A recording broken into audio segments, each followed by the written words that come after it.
Well, good morning, everyone. Very warm welcome to Abingdon. It's fantastic to have you here with us today. I hope you've enjoyed your visit so far. And what we're going to try and do over the next 20 minutes or so is give you a bit of an insight into the school and give you an insight into its culture and ethos and what we're trying to achieve. I hope you enjoyed the big band as you waited and have enjoyed the kind of music around the school and the various activities that have been going on. And I also hope, as you've moved around and looked at the school this morning, you have had a chance to talk to our students, to talk to your guides, to get their views of the school, and to hear what they think about things. And I think that's a really important thing to do on a day like this. So I'm delighted that I'm going to be supported today by two students. We're going to hear from Kadim and Kwame this morning. And first of all, I'm going to hand over to Kadim. He is one of our heads of school. So he's in the upper sixth, kind of coming towards the end of his time at Abingdon. He's going to share his reflections with you. Then I'm going to pick up the baton from him and give you a bit more of an insight into the school. But let's hear from Kadim first. Good morning, everyone. My name is Kadim Sanya, and I'm one of the heads of school here at Abingdon. Currently, I'm studying economics, maths, and French at A-level, and hope to continue studying economics at university. It's been 7 years now since I sat where you are today. I clearly remember being shown around a number of schools, curious as to which of them I'd join, and wondering how on earth my parents and I would choose between them. If I'm honest, at the time, my decision-making relied heavily on which school provided me with the best piece of merch. And Abingdon was quite high on that list, with a good cookie and a branded highlighter. However, with hindsight and a diminished interest in stationery, I can now recognize the aspects of Abingdon that have helped mold and develop my interests and attitude to school life. These will inevitably be different for every student, but today I hope to provide you with an insight into what I believe Abingdon School offers. The breadth of opportunities available beyond the academic curriculum struck me on my first day at Abingdon, when I was handed a list of over 150 academic, creative, and sporting activities, which make up the other half. I made sure to take the advice of my lower school mentor, signing up to as many different activities as possible. I played rugby for the first time, took part in drama productions, and played in a variety of school bands. I was encouraged to move out of my comfort zone, and even though many of these activities may not have played to my natural strengths, I was nevertheless able to learn invaluable lessons from each and every one of them. I learned leadership on the rugby pitch, public speaking from drama productions, and resilience when practicing for concerts. So how was I able to move out of my comfort zone? This isn't easy for many adults, let alone an 11-year-old child. In my experience, it was a supportive environment that was provided from day one. Right from the start of my journey at Abingdon, I was able to build unbreakable relationships with teachers, sports coaches, and as well as my peers. Through lower school assistants, peer support leads, and other half activities, Abingdon facilitates interactions between all age groups. However small and insignificant they may seem at the time, conversations with older years were vital in supporting me day to day, including when considering GCSE subject choices, and more recently, preparing for my UCAS application. Additionally, Abingdon provides a huge number of opportunities to learn outside the four walls of the school through trips. Personally, I've been lucky enough to go on a classics trip to Italy, where the history I learned in the classroom was brought to life, a ski trip to France, and more recently, a rugby tour to South Africa, where between exhilarating matches and game drives, I questioned what on earth these 17-year-olds ate for breakfast. Not only were these trips integral to gaining a better understanding of the culture and history of the international world, they further solidified relationships with my teachers and peers, strengthening the feeling of community that I believe forms the basis of every Abingdonian's journey, offering a safe place for individuals to explore and develop their interests. There are also plenty of opportunities to give back to the wider community. Every 2 years, the whole school takes part in a 10-mile sponsored walk, this year raising money for WaterAid and the Thames Valley Air Ambulance. Furthermore, as individuals, you are able to take part in initiatives such as the OX14 Learning Partnership, working with students from local schools, as well as visiting the elderly and many, many other projects. These opportunities, support systems, and community networks have not only been important to my development over the past few years, but will also support my future. Throughout my time at Abingdon, other half activities such as writing for academic publications have enabled me to apply what I learn in the classroom to the real world. Furthermore, they have taught me to work independently. This will be invaluable at university and beyond, providing me with the best possible chance to excel. I hope you enjoy your visit to Abingdon School today.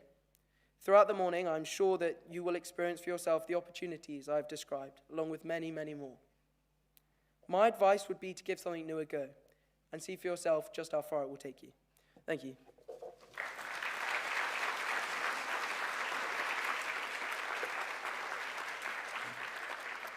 Great. Well, thank you, Kadim. It's lovely to hear about that journey from arriving as a youngster, uncertain as to what the future might hold, to where Kadim's got to now. And he's got a lot on his plate at the moment, as you heard, with UCAS personal statements to complete and so on.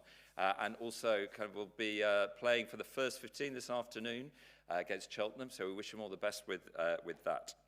Now, I hope as you listened to Kadim, you were able to pick up on some of the aspects of the school, which I'd like to articulate as well this morning. I think, first of all, the sense of ambition and aspiration that underpins everything that we do. I think we share very much with our parents a desire to see our students achieve their very best. And so we do operate in a culture which is underpinned by that determination to make sure that each and every pupil can be the very best that they can be. So the staff and pupils are very much united in this sense of sharing high expectations, but also very much a supportive place where we create the conditions for each student to succeed.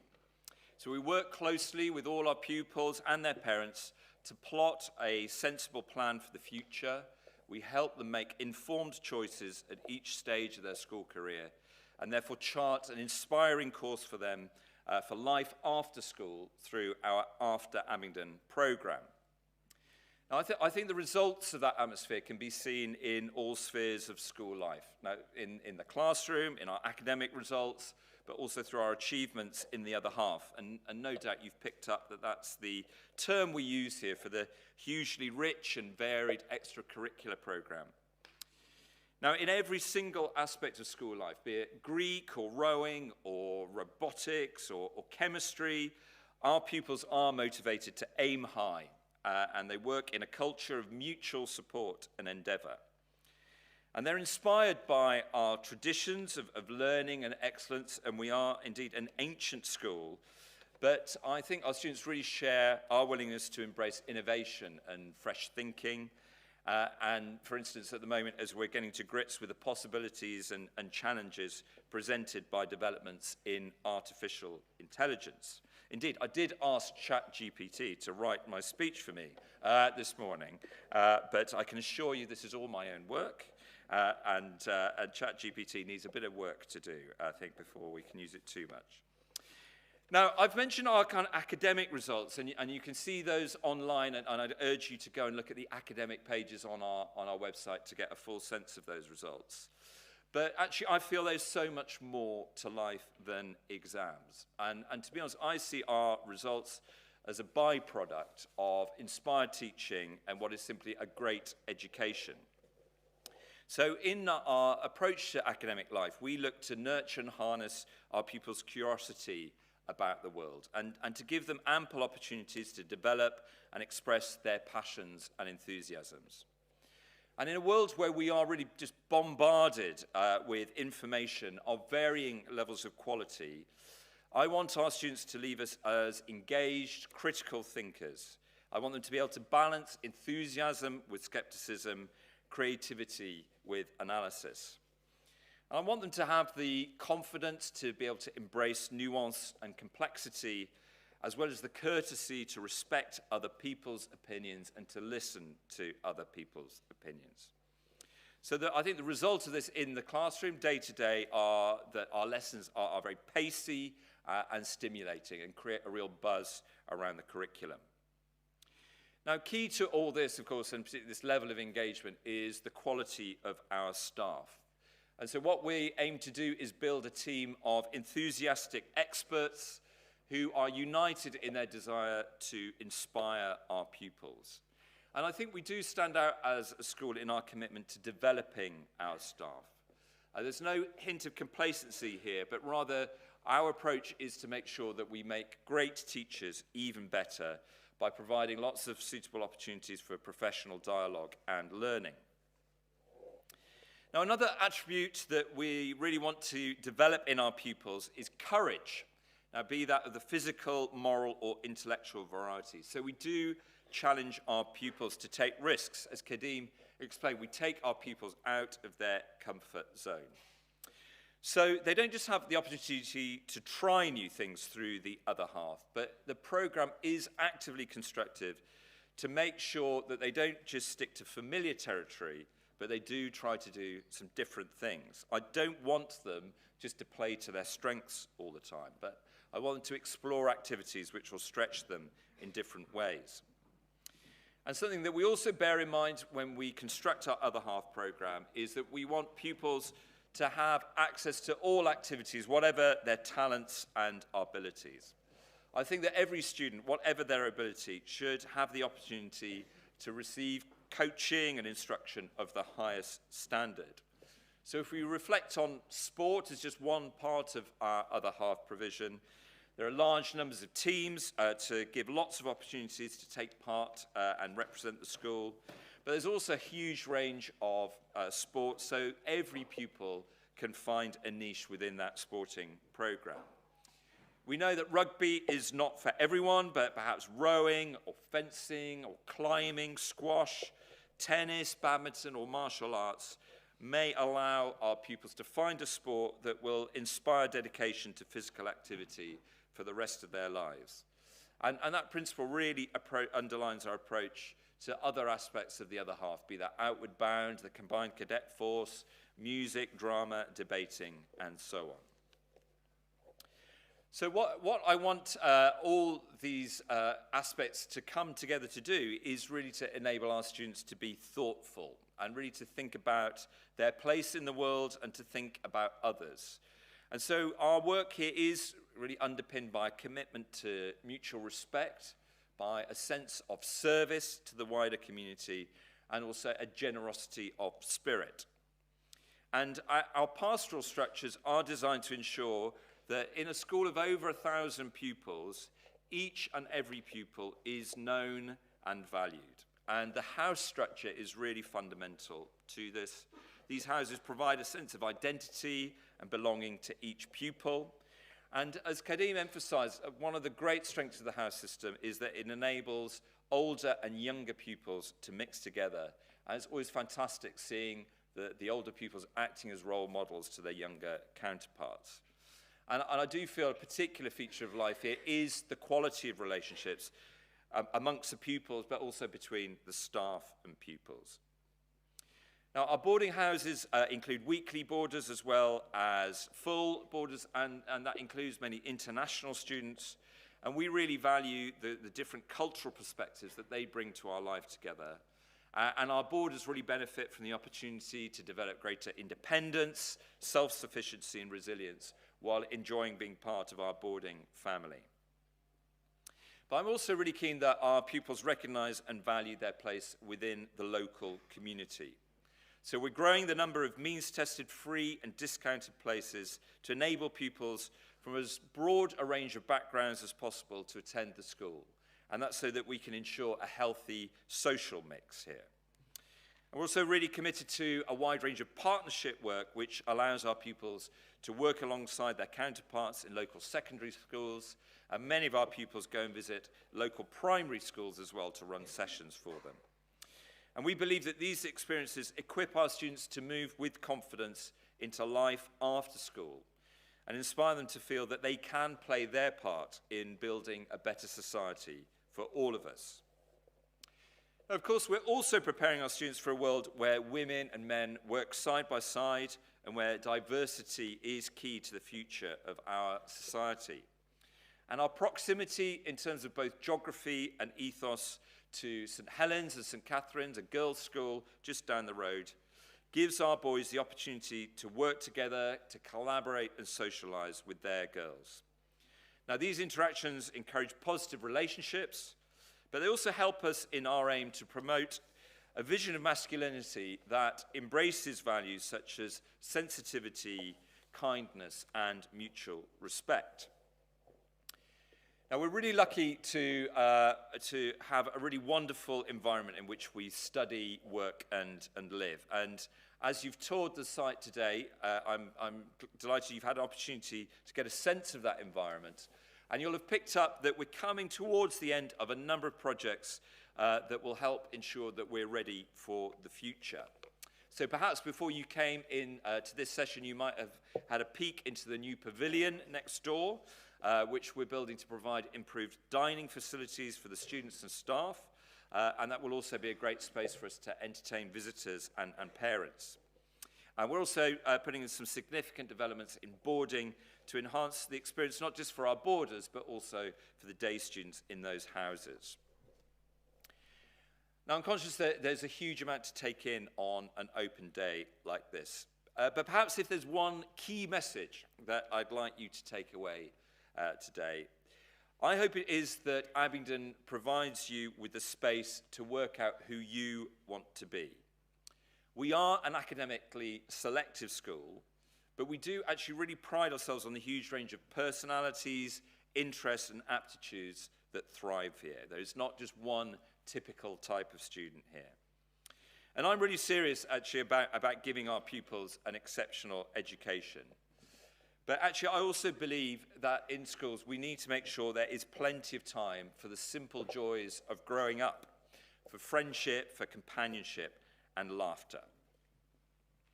Now, we've already heard from Kadim, who's approaching the end of his Abingdon career. So now let's hear from someone who's nearer the start of theirs. So I'm going to hand over now to Kwame. Kwame's in the third year. He joined us in the lower school, so he's had 2 years. He's got 2 years under his belt, now in his third year. And Kwame is going to tell you a bit about some of his experiences. Kwame, over to you.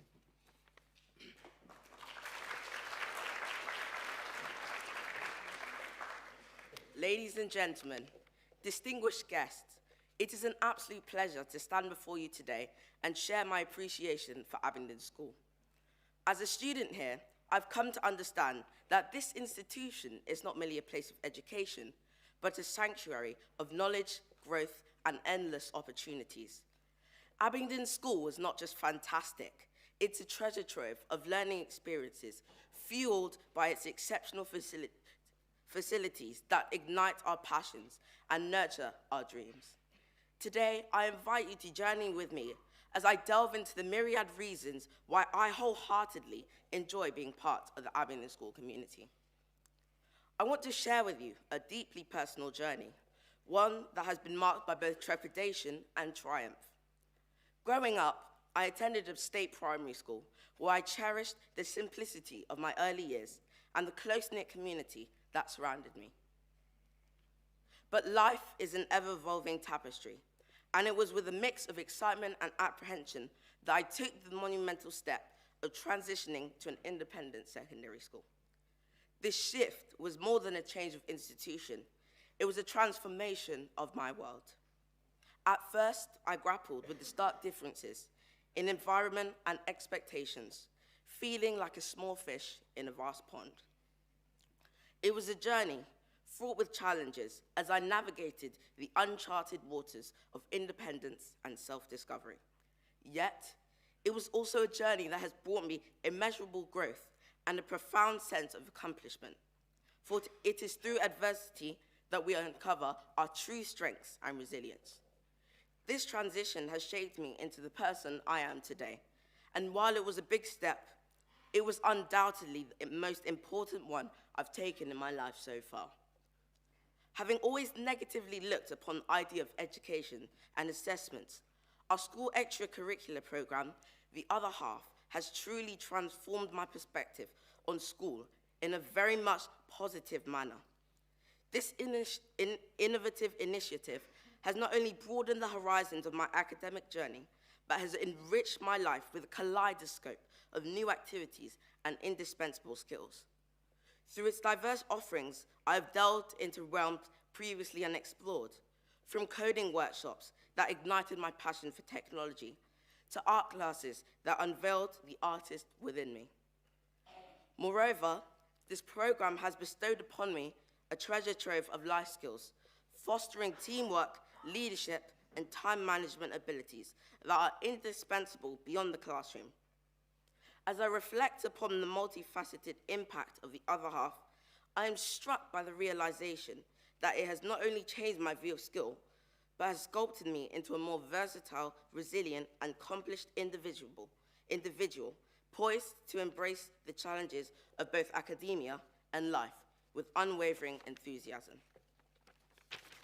In the heart of Abingdon School, a microcosm of unity thrives, fueled by the belief that diversity enriches our collective journey. Our community at this school stands as a testament to the extraordinary tapestry of human existence, where individuals hailing from a multitude of backgrounds, languages, and traditions intersect and intertwine. This convergence of perspectives acts as a catalyst for personal growth and mutual understanding. The welcoming atmosphere at Abingdon is not simply a pleasant facade, it is a profound commitment to fostering relationships that transcend superficial differences. Here, students learn that our diversity is not a mere checkbox on the demographic form, but a wellspring of shared wisdom, a vibrant source of creativity, and a testimony to the strength of our collective bonds. As we draw the curtains on this narrative of Abingdon School's warmth and inclusivity, we unveil yet another facet of this remarkable institution, a haven for students navigating the intricate paths of learning, with a faculty comprising professionally trained educators who possess the rare gift of illuminating the minds of those who struggle with comprehension. Abingdon transforms academic challenges into opportunities for growth and empowerment. This commitment to student welfare extends beyond the classroom into the heart of our beloved cafe, where camaraderie flourishes over delectable cookies that are whispered to be the finest in all of Oxford. In this hallowed space, the nurturing of minds intertwines seamlessly, creating a vibrant tapestry of experiences that define the Abingdon journey. In this intricate tapestry, Abingdon School emerges as not an institution, but a home, where the warmth of friendship, the excellence of education, and the sweetness of cookies converge to impact the lives of all who have the privilege to be a part of this extraordinary community. Thank you.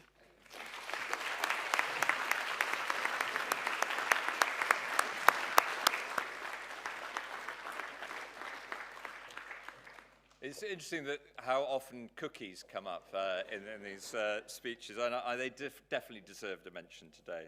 So thanks so much, Kwame, for sharing your reflections on life here. So I hope you've enjoyed this session. I hope you're able to leave it with a better understanding what the school is all about. There are various options for you now. There's a boarding tour if you would like to go and see our facilities for boarding, which will be departing from in front of the theatre about midday, so shortly after this session finishes. If you want to stay in here, I heard very quietly our fantastic big band gathering to share some more musical treats with you.